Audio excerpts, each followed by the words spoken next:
আসসালামু আলাইকুম বন্ধুগণ, কেমন আছেন আপনারা? আশা করছি সবাই ভালো আছেন। আমি আলহামদুলিল্লাহ ভালো আছি। ভিডিওর টাইটেল এবং থাম্বনেল দেখে হয়তোবা বুঝতে পারছেন আজকে কোথায় যাচ্ছি। হ্যাঁ বন্ধুরা, আজকে যাচ্ছি যমুনা ফিউচার পার্ক। ওইখানে কেন যাচ্ছি ভিডিওর সাথে থাকলে অবশ্যই বুঝতে পারবেন। তো বেশি পকপক না করে আজকের ভিডিওটা শুরু করা যাক। তো আমরা সকাল সকাল চলে আসি কুমিল্লা। ওইখান থেকে বাসের টিকিট কেটে বাস ছাড়ার জন্য ওয়েট করতে থাকি। আর আমরা এশিয়া লাইনের বাসের টিকিট কিনেছি। আর এই প্রথমবারের মতো আমি বাস দিয়ে কুমিল্লা থেকে ঢাকা যাচ্ছি। এর আগে অনেকবার ঢাকা গেলেও বাস দিয়ে কখনো যাওয়া হয়নি। তো যাই হোক, আপনাদের সাথে কথা বলতে বলতে কিন্তু এদিকে বাস ছেড়ে দিছে। আর আমি যেহেতু অনেক সকালবেলা ঘুম থেকে উঠছি, তাই পাশে আমি সারা রাস্তায় ঘুমাইছি। আর এই ঘুমের কারণে কিন্তু যাত্রাপথে আর ভিডিও করা হয় নাই। ঘুম থেকে উঠে দেখি চলে আসছি ঢাকায়। তো বাস থেকে নেমে আমরা সিএনজি খুঁজতেছিলাম, কারণ আমাদের কিন্তু সায়দা বাস নামিয়ে দিছিল ওইখান থেকে যমুনা ফিউচার পার্ক, আর অনেকটাই দূরে ছিল। আর একটা কথা কি, যখন আপনারা সিএনজিতে উঠবেন ওঠার আগে ভাড়া ঠিক করে নেবেন। ওনারা অনেক বেশি ভাড়া চায়, আপনারা দামাদামি করে ভাড়া ঠিক করে নেবেন। যাই হোক, আমরা এখানে একটা সিএনজিতে উঠেছি আর আমাদের কাছ থেকে সিএনজি ভাড়া নিয়েছে 400 টাকা। আপনারা যদি দামাদামি ভালো করতে পারেন তাহলে আরো কমে যেতে পারবেন। আর এই সিএনজিটার মধ্যে ওঠার পর মনে হচ্ছিল কি আমার কেউ পাখির খাঁচার মধ্যে বন্দি করে রাখছে। কার কাছে কেমন লাগে জানি না, আমার কাছে মোটেও ভালো লাগতেছিল না। যেহেতু এরকম সিএনজিতে চড়ে অভ্যাস নাই, আর এমনিতে রাস্তাটা ভালোই সুন্দর ছিল, আবার সাথে রেলপথ ছিল। কিন্তু সবচেয়ে বড় সমস্যা হলো জ্যাম। এত পরিমাণ জ্যাম লাগা থাকে এই রাস্তাগুলোতে যে 10 মিনিটের রাস্তা অনেক সময় 1 ঘন্টা লেগে যায়। দেখেন, আপনাদের সাথে কথা বলতে বলতে চলে আসলাম পার্কের সামনে। কিন্তু আমাদের পার্কের অনেকটা আগে নামিয়ে দিয়েছিল, কারণ যেই রাস্তা দিয়ে আমরা যাব ওই রাস্তায় কাজ চলতেছিল, তাই আমরা একটু সামনেই নেমে যাই। এখান থেকে ফ্লাইওভারে উঠে রাস্তার ওই পাশে চলে যাই। আর রাস্তার ওই পাশে চলে যাওয়ার পর হাতের বাম দিকে 2 মিনিট হাঁটার পরে আমাদের গন্তব্যস্থলে চলে আসি আমরা।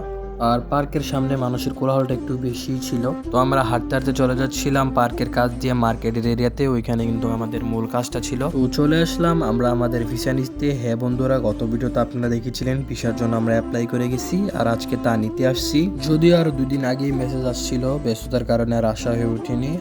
আর আম্মু চলে গেছিল আমাদের ভিসাগুলো আনতে। এখানে একজনের বেশি ঢুকতে দেয় না। এখানে একজনের বেশি ঢুকতে না দিলেও যখন আপনারা ভিসার জন্য অ্যাপ্লাই করবেন তখন বলে দিবে যে সবারই আসতে হবে, কেননা তারা আপনাদের একটা কোরিয়ার সার্ভিস রেকমেন্ড করবে যে কাউকে আসতে হবে না, আপনার ভিসা আপনার বাড়িতে চলে যাবে। কিন্তু কোরিয়ার সার্ভিসের টাকাও অনেক বেশি নেয়, প্রায় 12,000 টাকার মতো নেয়। আর ভিসাগুলো দিতেও কিন্তু অনেক লেট করে। তাই আমার রেকমেন্ড থাকবে আপনারা কোরিয়ার সার্ভিস না নিলেই ভালো হয়।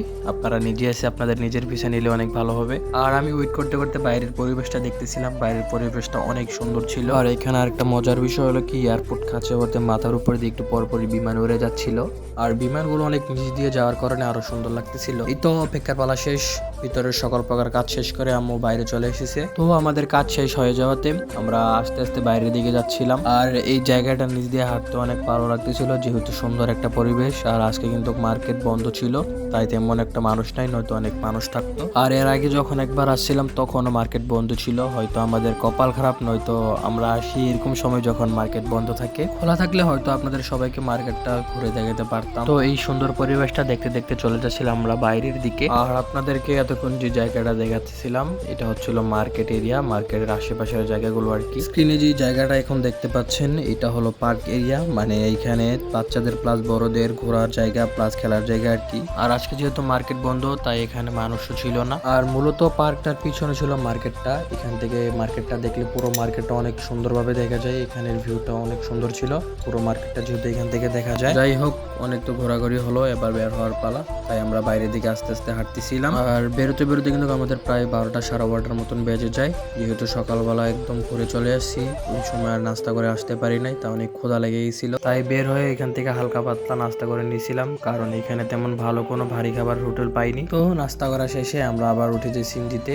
আর আসার থেকে কিন্তু যাওয়ার বার অনেকটাই কম পাবেন। আর একটা ইম্পর্টেন্ট কথা বলতে ভুলে গেছি, আপনারা একজন গেলে যে টাকা নেবে পুরো সিএনজি ভরে গেলে সেম টাকাই নিবে। আর এখান থেকে যাওয়ার সময় আপনারা 300 থেকে 350 টাকা দিয়ে যেতে পারবেন। আর আপনার যদি দাম ভালো করতে পারেন তাহলে আরো কমিয়ে যেতে পারবেন। আর হ্যাঁ গাইস, এখান থেকে কিন্তু বাসও যায়, আপনারা চাইলে এখান থেকে বাস দিয়েও যেতে পারবেন, তাতে টাকা আরো কম লাগবে। এটা সম্পূর্ণ আপনাদের ইচ্ছা। তো অলরাইট বন্ধুরা, আজকের ভিডিওটা এই পর্যন্তই ছিল। ভিডিওটি কেমন হচ্ছে অবশ্যই কমেন্ট করে যাবেন। ভালো লাগলে অবশ্যই একটি লাইক দিয়ে উৎসাহিত করবেন। আর এরকমই নিত্য নতুন সব ভিডিও পেতে আমাদের চ্যানেলটিকে সাবস্ক্রাইব করে রাখবেন। আর ফেসবুক থেকে দেখে থাকলে অবশ্যই ফলো করে দিবেন। ভালো থাকবেন সবাই, আল্লাহ হাফেজ।